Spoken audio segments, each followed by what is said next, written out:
Hello friends, आज की video में हम लोग करने वाले हैं रीडिंग एंड इंटरप्रिटेशन, जो कि आपका यूनिट नंबर 4 है फ्रेंड्स। तो ऑलरेडी इसके हम बहुत सारी वीडियोस इस पे बहुत सारी मैं वीडियोस जो है वो अपलोड कर चुकी हूं और बहुत सारे इसके टॉपिक हम लोग कवर कर चुके हैं, जो मैं आपको आरटीसीज करवा रही हूँ इस समय। तो वो रीडिंग एंड इंटरप्रिटेशन में से ही है। तो क्योंकि हम लोग इसकी इंट्रोडक्शन और इसकी जो फीचर्स हैं भक्ति मूवमेंट के वो नहीं कर पाए थे, तो इसलिए हम जो है वो आज इसकी इंट्रोडक्शन करने वाले हैं। तो रीडिंग एंड इंटरप्रिटेशन में हम लोग क्या करेंगे, तो इसमें हम भक्ति मूवमेंट को कवर करेंगे और उसकी जो इम्पोर्टेंट फिगर्स हैं उनको कवर करेंगे।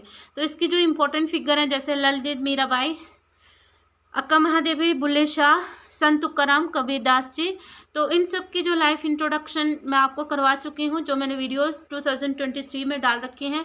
दिसंबर सेशन के दौरान मैंने वीडियोस अपलोड कर रखी थी, तो उसमें इनकी इंट्रोडक्शन मैं आपको करवा चुकी हूँ।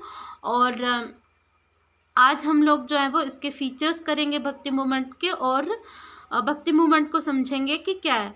तो यही चीज़ है जो हम इसमें करने वाले हैं। तो बहुत ही इजी यूनिट है फ्रेंड्स, इसको आपने छोड़ना तो बिल्कुल भी नहीं है, क्योंकि इसमें से आपको जो आपका फर्स्ट क्वेश्चन बनेगा इसमें आरटीसीज पे, तो बहुत सारी आरटीसीज यहाँ से बनती हैं, तो इसको आपने बिल्कुल भी नहीं छोड़ना है। इसके फीचर्स को भी कर लो और भक्ति मूवमेंट क्या है इसको भी कर लो, इम्पोर्टेंट फिगर्स के बारे में। और आरटीसीज तो आपने करनी है, क्योंकि ज़्यादा जो चांसेस इसमें रहेंगे वो आरटीसीज पे ही रहते हैं। तो फ्रेंड्स स्टार्ट करते हैं। तो सबसे पहले जान लेते हैं कि भक्ति मूवमेंट है क्या है। तो भक्ति मूवमेंट क्या है फ्रेंड्स, ये एक लिटरेरी मूवमेंट है फ्रेंड्स। इस मूवमेंट के दौरान, या फिर हम कह सकते हैं इस पीरियड के दौरान जो है वो बहुत सारा लिटरेचर लिखा गया, जैसे मीराबाई के भजन और ललित की बाख, कबीरदास के दोहे, ये तो आपको पता है। ये तो बहुत सारा लिटरेचर जो है वो इस समय लिखा गया। और ये जो लिटरेचर था ये किसको डिवोटेड था, जो उनकी अपने अपनी डिटीज़ थे, जो भी ये इंपॉर्टेंट फिगर्स हैं इनके जो अपने अपने डिटीज़ थे, तो उनको डिवोटेड था। तो ये एक लिटरेरी मूवमेंट है और ये एक कॉमन लोगों की मूवमेंट है। तो फ्रेंड्स इसका देखते हैं हम लोग ओरिजिन। तो ओरिजिन कब हुआ इसका और कहाँ हुआ। तमिलनाडु में इसका ओरिजिन माना जाता है और धीरे धीरे करके बाकी स्टेट्स में जो है वो ये बढ़ने लगी भक्ति मूवमेंट। 7th सेंचुरी इसका स्टार्टिंग पीरियड माना जाता है और 17th सेंचुरी इसका लास्ट पीरियड माना जाता है। 15th एंड 16th सेंचुरी में 15th एंड 16th जो सेंचुरी है इसको माना जाता है कि भक्ति मूवमेंट जो है वो पीक पे थी। तो इस पे जो जी भक्ति मूवमेंट थी फ्रेंड्स, तो ये किस पे जोर डालती थी, devotion and love for personal God, devotion and love for personal god. तो जैसे आज भी हम लोग देखते हैं ना फ्रेंड्स कि जो हमारे और हमारे गॉड के बीच में एक थर्ड पर्सन आ जाता है, जो ये दावा करता है कि मेरे बिना जो है वो आप गॉड तक नहीं पहुंच सकते। जैसे आजकल जो बाबा लोग हैं बहुत ही ज़्यादा लोगों को वो कनेक्ट करने की कोशिश कर रहे हैं, कि वो ये मानते हैं कि हम बाबाओं के बिना जो है वो गॉड को आप खुश नहीं कर सकते। लेकिन ऐसा कुछ नहीं होता, हम डायरेक्टली अपने गॉड से कनेक्ट हो सकते हैं। सिर्फ हमारा क्या होना चाहिए कि अपने गॉड के लिए श्रद्धा होनी चाहिए, सच्चा प्रेम होना चाहिए अपने गॉड के लिए, उस पर बिलीफ होना चाहिए। जो भी गॉड को मानता है तो अपना जो बिलीफ होना चाहिए, तो आप डायरेक्टली जो है वो अपने गॉड से कनेक्ट हो सकते हैं। बाबाओं के चक्कर में पड़ने की ज़रूरत हमें नहीं होनी चाहिए। तो जो भक्ति मूवमेंट है तो वो इसी चीज़ को इनकरेज करती थी कि आपके और आपके गॉड के बीच में कोई थर्ड पर्सन नहीं होना चाहिए, क्योंकि आप डायरेक्टली जो है वो अपने गॉड से कनेक्ट कर सकते हो। तो इसमें जो फीचर समझने वाले हैं फ्रेंड्स हम लोग, तो ये जो बहुत ही इम्पोर्टेंट है फीचर्स इसके, ये समझना बहुत ज़रूरी है। तो सबसे पहला जो फीचर आता है तो ये है movement of common people. Movement of common people, ये कॉमन लोगों की एक मूवमेंट थी, मूवमेंट ऑफ कॉमन पीपल, आम लोगों की मूवमेंट थी ये।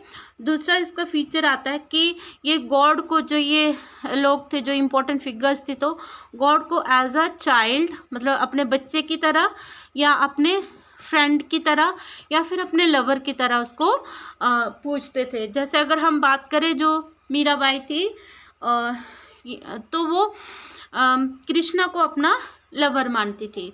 तो ये जस्ट मैं एग्जांपल दे रही हूँ। तो इस तरह से जो ये इंपॉर्टेंट फीचर है कि मतलब वो उस समय जो लोग थे, जो भी इंपॉर्टेंट फिगर थी, तो वो अपने गॉड को एज अ चाइल्ड, फ्रेंड और लवर मानते थे। नेक्स्ट इसका फीचर आता है friends devotion to personal God.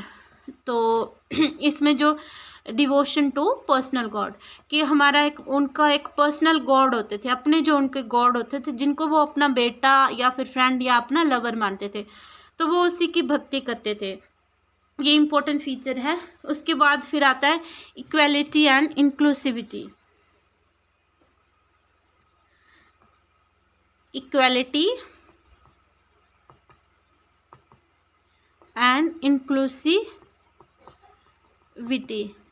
मतलब इसमें क्या था, इक्वालिटी में क्या था कि समानता थी कि आप समाज के किसी भी वर्ग से, किसी भी जाति से, किसी भी रंग से, किसी भी लिंग से आप बिलोंग करते हैं या संबंधित हैं, तो आपको पूरा राइट होता था कि आप भक्ति कर सकते हो, मतलब। और इंक्लूसिविटी होती थी इसमें। ये नहीं होता था कि आप छोटी जाति के हो या फिर आप लड़की हो या लड़का हो या फिर आपका रंग काला है या गोरा है या ऊंची जाति, आपकी छोटी जाति, ऐसा कुछ भी नहीं था। सबको इंक्लूड किया जाता था इसमें। मतलब गॉड की भक्ति कोई भी कर सकता था अपनी मर्जी से। बहुत फ्लेक्सिबिलिटी थी इसमें। मतलब इसमें सबसे अच्छी बात थी कि कोई थर्ड पर्सन नहीं था इनके बीच में। इसके बाद आता है फ्रेंड्स फिर सिंप्लिसिटी इन वर्शिप। सिंप्लिसिटी इन वर्शिप, तो इसमें किसी भी रिचुअल को फॉलो नहीं किया जाता था। जैसे कि होता है ना, अगर हम देखें कि मंदिर, मस्जिद, गुरुद्वारा में जाके आपको हार्ड रूल्स को फॉलो करना है, अपने बॉडी को क्लीन करके आपने उसकी भक्ति में लगना है, पूजा बॉडी को क्लीन करके या फिर अगरबत्ती लगा के आपको करना है, आपको सुबह के इतने बजे ही उठना है, फिर आपको भक्ति करनी है, भजन सुनने, इस तरह से। तो ये सब जो चीज़ें थी ये भक्ति काल में नहीं थी, बहुत ही सिंप्लिसिटी थी वर्शिप में। आप आसानी से जो है वो अपने मन को जो है वो अपने गॉड से कनेक्ट कर सकते थे। मतलब उसमें क्या था कि आपके गॉड जो है वो आपके हार्ट में है, वो किसी भी मंदिर, मस्जिद, गुरुद्वारा में आपको नहीं मिलेंगे। आपको कहाँ मिलेंगे? वो अपने हार्ट में। तो आपको अगर आपको गॉड को ढूंढना है तो अपने हार्ट में ढूंढना है। उसकी कोई धूप अगरबत्ती लगाने की ज़रूरत नहीं है, या फिर कोई भी आपको किसी भी मस्जिद, मंदिर, गुरुद्वारा आदि में जाने की ज़रूरत नहीं है। वो बस आपके पास हैं, आपके अंदर है, उनको आपने महसूस करना है। तो ये बहुत अच्छी बात थी, मतलब इसमें सिंप्लिसिटी थी। और फिर आता है रिजेक्शन ऑफ कास्ट सिस्टम। ये भी बहुत अच्छी बात थी। मतलब इसमें क्या था, कास्ट सिस्टम को नकारा गया था कि आप चाहे जिस भी कास्ट के हो तो आपको पूरा राइट है कि आप अपने गॉड को मान सकते हो। नेक्स्ट आता है कम्युनिटी गैदरिंग। तो फ्रेंड्स कम्युनिटी गैदरिंग में क्या होता था फ्रेंड्स, ये अब मैं आपको समझाती हूँ। क्या होता है कि जैसे देखो आजकल क्या होता है, जैसे आजकल हम लोग क्या करते हैं, भजन करते हैं, भजन, कीर्तन, सत्संग, कव्वाली, गुरबानी को पढ़ते हैं, तो ये जो सारी देन है फ्रेंड्स, तो ये किसकी देन है? ये भक्ति मूवमेंट की देन है। तो यहाँ पे कम्युनिटी गैदरिंग में क्या होता है कि इसमें क्या होता था, बहुत सारे लोग इकट्ठे हो जाते हैं, फिर वो भजन करते हैं, अपने अपने गॉड के, कीर्तन करते हैं, कव्वाली बोलते हैं, गुरबानी पढ़ते हैं। तो ये कम्युनिटी गैदरिंग जो है इम्पोर्टेंट फीचर था भक्ति मूवमेंट का। उसके बाद फिर आता है पर्सनल ट्रांसफॉर्मेशन।